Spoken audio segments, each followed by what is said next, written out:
Hello everybody and welcome to my new channel, which is going to be all about the nonsense and farce that most of the TV pundits speak about these days. I decided to start this channel up because a lot of people have been commenting on YouTube, TikTok, but just generally around the internet as a whole, just how bad the punditry is these days, as in like the pundits on soccer channels or football channels, Sky Sports, radio ones such as Talk Sport, in general, just all pundits, even on their own podcasts. I mean, they are absolutely terrible. I mean, I'm going to run through a few of them, or I think are the worst. So, for me, the worst pundit on television, I don't know how he's anywhere near it still, is Paul Merson. I don't think he's ever spoke a word of sense about anything ever since he's been a pundit on Sky. Guy with a checkered history, to say the least, massive addictions and all that, massive gambling addiction that he's self-admitted reforming gambler, but has then done adverts for Sky Bet, trying to get more young people addicted into it. So and just basically a guy who's lost millions of pounds multiple times over, gone bankrupt multiple times on gambling, and yet he's employed to give expert opinion on football. I mean, it's laughable. I don't know if he ever gets a prediction right unless he says that Arsenal are going to win, and they're going to win. I don't think he's ever predicted Arsenal to lose a match ever in history. I mean, he probably has. That's an exaggeration, but I mean, he's that bad. If he never thinks Arsenal's going to lose. The worst he'll say is a draw. So basically, if he says Arsenal's a draw, the rest of the real world will think they're going to lose.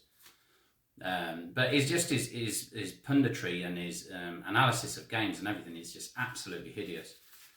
Climbing up the ladder really, really fast. A lot of people probably wouldn't know because he was an average football player at best. He played most of his, his well-known career being as a striker for Watford. That's Troy Deeney.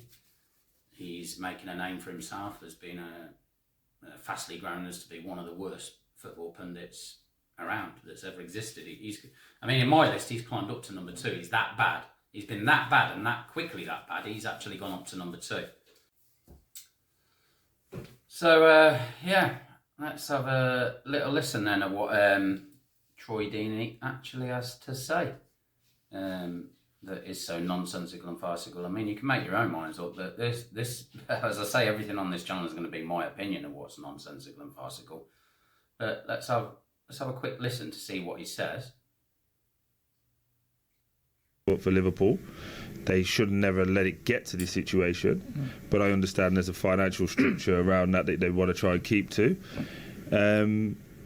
But my argument has always been I just don't think he's world class. But again, world class is a different opinion. What I think to world class is, would I want my children to play like that player? That's what I think is world class. So if I was asking my kids who are going to be forwards, I would be saying I would like them to look at what Vinicius Jr. does as opposed to... And also, we don't have to worry with that first clip of Troy Deeney, because he's realised what he said was probably himself a bit nonsensical and farcical. So he tries to correct it and put it right. Yeah, let's have a look. Social media with stats, it's like, he's world class and he's world class, he's world class. Okay, then what's the level? You're either world class or you're rubbish. But if you're only allowing one player in position, what happens when you had Messi and Ronaldo both playing in either a centre forward role or midfield? Who would you pick there? Just down to your preference, isn't it? Oh, so I'm always a Ronaldo guy because I see him and farce. So the one is really, really, really bad is Roy Keane. He doesn't make any sense at all. He's a dinosaur, lives in the past almost. I mean, just the one quote where he called Erling Haaland a League One striker. So if any of you in America or other parts of the world who don't know what League One, that is the 3rd tier in English professional soccer. So we've got the Premier League at the top, the Championship, which is the 2nd division, and League One is the 3rd division. He has called Erling Haaland, not just once, multiple times, a League One striker. And then when he's been pulled up on it about Haaland's record, he just double downs on it. He says he doesn't do anything but score goals. I mean, isn't that what strikers are supposed to do? And he's... I don't know what the big deal is. I give him praise every week. I give Man City praise, and I think he's an amazing striker, but his general play his dad, a League Two player. And I'm glad you're not agreeing with me. I don't expect people to agree with me. Also, another one of his famous comments this season is Liverpool are doing really, really well. But it's because they haven't had any injuries. And even though at the time that he said it, they had 7 star players out, including probably most people would argue the best goalkeeper in the world, Alisson. He'd been out for ages. One of their star strikers, Diogo Jota, had been out for months. Harvey Elliott had a broken foot. Trent Alexander-Arnold was also out at the time. Well, there were 7. When he got pulled up on it, they listed 7 of Liverpool's, what you would class as first team players, were all out at the time he said that. And Arsenal only had 2 out at the time. But, when Arsenal get 2 players out injured, it's a crisis. Man City have 1 player out injured, Rodri, and the whole world collapses, and it's all because Rodri's out. Liverpool go seasons after seasons. I mean, Liverpool, a couple of seasons back, had to play Henderson and Fabinho as centre-backs. They had no fit centre-backs. And Liverpool fans were just told to shut up, whinging, injuries are part of the game, get on with it. But it happens at Man City or Arsenal, and it's a fully justified reason, and there's no wonder that Liverpool are actually winning the league because everybody else has got injuries and Liverpool haven't. Even though before a ball was kicked, everybody was saying Liverpool have gotten weaker because they haven't strengthened. They haven't signed anybody, so they've got weaker. And now all of a sudden, these exact same pundits are saying Liverpool's got the strongest squad in the Premier League, so it's not actually a wonder why they're top of the Premier League and top of the Champions League. Very, very strange. I mean, how these people keep their jobs as pundits, I'm really beginning to wonder.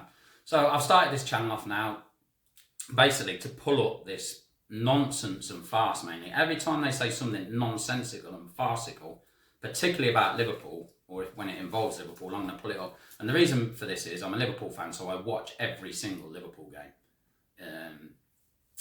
When I lived in the UK, I used to go a lot regularly to Anfield as well. I've lived abroad, lived 14 years in Spain, and the last 2 years in Connecticut, United States. So I still get to see every single Liverpool match on telly, because one good thing about living abroad, you get every Premier League game on the television. And like living in the UK, you don't get the Saturday 3 p.m. games. So living abroad has advantages for that you can watch every single Premier League game on TV. But it has the disadvantages. It's not so easy to just fly over from Connecticut to Liverpool just to go to Anfield and watch a game. But anyway, I don't want enough rambling on about that. The reason for this channel is I've seen a few YouTubers pull up odd bits of nonsense and farce. Craig Holden, the Irish guy, does a good YouTube channel, All Things Liverpool. He's pulled up nonsense and farce multiple times, particularly when another one of my pundits on this list says it, Gary Neville. I have no idea how Gary Neville gets all this work and what he does. I mean, the guy talks absolute total nonsense all the time on almost all clubs. A failed manager. He went to Valencia in Spain and he was sacked after a couple of months. He was, I think, their worst manager they'd ever had in their history. And this is a guy who's employed to talk about tactics and how teams should play and criticise them for what they haven't done and all this. He's a top pundit on Sky. It's laughable, really. Honestly, these players were really good players. Yeah, Gary Neville was one of the best right backs that there's ever been in England. Jaime Carragher, another guy. I mean, I love him as a Liverpool player. I'm a Liverpool fan, but most of the time as a pundit, he talks utter nonsense. Roy Keane, a great player, always talks nonsense. As I say with Carragher, sometimes he does have valid points, but Roy Keane, I've never heard a single valid point that he says. He talks utter nonsense all the time, particularly about Liverpool. And then you've got... so I listen to TalkSport a lot. For you American watchers, TalkSport is the world's largest dedicated radio sports channel. It's based in the United Kingdom, but you can listen to it all over the world nowadays thanks to the internet. They also have a YouTube channel. And another one fast rising on my list there is Jason Cundy. So check out the comment he's just said this week. I'm going to play some video clips or some audio clips or whatever regarding this to prove what they actually said, because some of it's so unbelievable you're just going to think, surely he never said that. Jason Cundy said Liverpool are dull. Job done without having to be brilliant. I still think there's another gear to come from Liverpool, but my gosh, are they not a bit dull to watch? What do you mean? What I'm saying is, I just find them dull. This is in January 2025, yeah? Where Liverpool, at the time when he said it, currently 6 points clear at the top of the Premier League, which most people consider to be the best or the strongest league in the world, yeah? 6 points clear with a game in hand and have scored 8 goals more than anyone else and have got a better goal difference than anyone else, a better XG than anyone else, and had more shots on goal than anyone else over the season. Coming off the back of, they just had 39 attempts at goal against Brentford. But how Danny Murphy reacted. Danny Murphy is another TalkSport presenter, but is actually a reasonable pundit. I don't agree as I don't with everything everybody says, and a lot of people will disagree with what I'm saying. But Danny Murphy says a lot more common sense stuff than he says nonsensical stuff. In fact, he very rarely says nonsensical stuff, Danny Murphy. I think he is one of the better pundits, or if not the best. I struggle to think of many that are better than him. So yeah, Danny Murphy had pulled up Jason Cundy and basically destroyed him on this. They beat City at home 2-0, should have been 5. They battered them. They went to Newcastle and scored 3, and arguably one of the most entertaining games of the season in a 3-3 draw. They played 75 minutes against Fulham and scored 2 and went for the win and were dominating second half. Fulham were hanging on. They scored 6 at Spurs, 5 at West Ham, 3 at home to Leicester. It could have been 10. In December alone, they scored 24 goals in 8 games. So who else have I got on my list? So, well, they're the top ones, but Wrighty, Ian Wright is another actually good pundit. Most of the time I agree with Ian Wright. Of course I'm going to disagree with him sometimes, and the odd thing that he says sometimes I think is nonsense as well. The biggest nonsense of all this latest nonsense is all this furore over the Arsenal red card, right? Okay, most people believe it wasn't a red card, but how the furore over it, I've got no problem whether you believe it was a red card or it weren't a red card, or who believes it was a red card and who believes it wasn't a red card. My thing that I'm saying the whole thing's nonsensical and farcical is just the sheer outrage and pure TV media and almost every single pundit on the planet calling it out as the worst decision they've ever seen in football and things like that. I mean, the channel's going to be called something to do with nonsensical and farcical, but that is nonsensical and farcical, if anything ever was, in my opinion. The worst decision in football history. Honestly, people said that. People like, I'm paraphrasing as well, so they might not have directly said these exact words, but people have said this. And then this ties into my other worst pundit, because Ian Wright used to work on Match of the Day. This is like a highlights programme shown on Saturday and Sunday nights in the United Kingdom. From the BBC. If ever you can get clips on that later in other countries around the world, well worth watching. I watch it for purely entertainment purposes and to just laugh at what Alan Shearer says mainly. Because most of the time you can tell that Alan Shearer has not watched any of the matches that he's commentating on. Unless it's Newcastle. I don't think he ever watches the whole match of any of the match. Yet he's employed as BBC's second highest paid pundit to commentate, give his analysis and reaction to these matches. So, a classic one I would say, where he did his analysis earlier back in the season when Liverpool lost their only game. They lost 1-0 at home to Nottingham Forest. But Liverpool still had more than enough chances, even playing badly in their standards, had more of enough chances that they should have and still, could have and still should have won that game, in my opinion, even though they didn't play very well. So Liverpool missed about 4 or 5 what I call sitters, really, really easy chances that professional football players, especially professional football forwards at a club like Liverpool, should have scored. They didn't. They missed them. It wasn't all that their goalkeeper had brilliant saves. He did as well. But Liverpool missed themselves by shooting wide or over 2 or 3 chances that they should have scored. So that wasn't by Forest's good defensive play why they didn't go in. It was by Liverpool's forwards missing them. Yeah, Alan Shearer's summary of the game afterwards was, Forest were brilliant. What an absolute masterclass performance. I'm paraphrasing again. He didn't say these exact words, but along the lines was they were brilliant. Their defensive performance was brilliant, and they thoroughly deserved their win at Anfield. Now, other people who watch this, who didn't watch the Liverpool game, believe this stuff, believe this nonsense, because he's employed to give him his professional opinion, and he's supposed to have watched the game. Alan Shearer obviously didn't watch that game. He didn't watch it. He put together a few clips of where Forest did defend things well. But let's just imagine that whole game was exactly the same, but Liverpool scored 3 of those chances that they put wide or put over. So 3 of them, let's just say 3 of them went in. So the game was identical, the stats were identical, but Liverpool won 3-1. Alan Shearer would have come on saying, another resilient performance from Liverpool. Really, really good all-round performance. They were clinical. They scored their 3 chances and a thoroughly deserved win. even though the game would have been identical, the stats identical, everything the same, but proving that Alan Shearer basically comments on a result. He doesn't comment on a match. He basically looks at the result, gives all the praise to the team that wins, no matter how crap they played, and they might have played well. Obviously, some teams win and play well. But if they played crap and still won, he'll say they played well because he watched 6 highlight pieces in a segment, got the backroom staff, the producers and whoever works on this kind of stuff, video editing and all that at the BBC, he gets them to pull a few clips up for him. He doesn't do it and says, we'll just put that in a little bundle and I'll say how brilliant Forest were. You know, and as I say, it's annoying to me. It's funny because it's entertainment value. But it's annoying that then millions of people watch that TV programme in the UK. And then after see it week after week, they think Liverpool are playing crap all the time. And obviously one of them is Jason Cundy. Doesn't watch any Liverpool matches. And then he's come out with one of the statements of all time calling Liverpool dull. I mean, as I say, you're going to have to listen to Danny Murphy's response to that. So in this video, I'm going to edit in clips where people have said what I'm saying they've said to back it up, whether it be like text quotes where I've grabbed it out of a newspaper or an online where they're quoted as saying it, or actually where I've got audio or video clips. And then what I'm going to do after this, going forward from after this, I'm going to make a new video every time something nonsensical comes out again about Liverpool.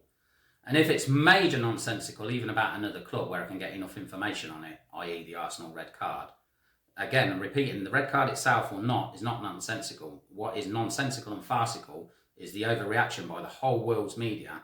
Just because it's Arsenal, then, oh, poor Arsenal, you know, they've had 2 injuries as well. Saliba and Odegaard were out for 2 weeks each, and now they've got Saka out for 2 months, and the whole world's collapsed because of it. You know, it really is nonsensical and farcical, the overreaction when anything bad ever happens to Arsenal or Man City.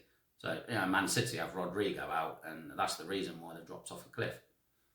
Nothing to do with Pep, what's going on in his own personal life. I'm not going to go into that, Google it. Pep stuff with his own marriage and what's going on in his personal life. His problems with his scratching his head and obviously really strange behavioural patterns that's been happening to him lately. And also the 115 charges hanging over Man City, where basically their players have down tools because if, and I say if because some people think somehow or another City are going to do a Houdini act and escape out of this. I don't know how. All the proof in the world's there. Anyway, the thinking is if they are found guilty of any of these charges, the people cleverer than me think the minimum punishment is going to be a points deduction that guarantees their relegation. So they can't, or they could, but they're not going to just relegate them because the Football League don't have to accept them. So if the punishment was just right, straight relegation, the Football League could say we're not accepting them, or could say we're not accepting them. So to prevent that from happening, the punishment is more likely to be a points deduction that will guarantee relegation. And then because they're being relegated from the Premier League, the EFL have no choice but to accept them. So let's just say, for instance, they give them an 80-point deduction. It doesn't matter what Man City do on the pitch, they're going down. So a lot of Man City players mentally could be thinking this, and they're thinking, what's the point of us trying or over-exuberating ourselves, getting injured? It doesn't matter what we do anyway, we're going to get a point deduction that guarantees our relegation.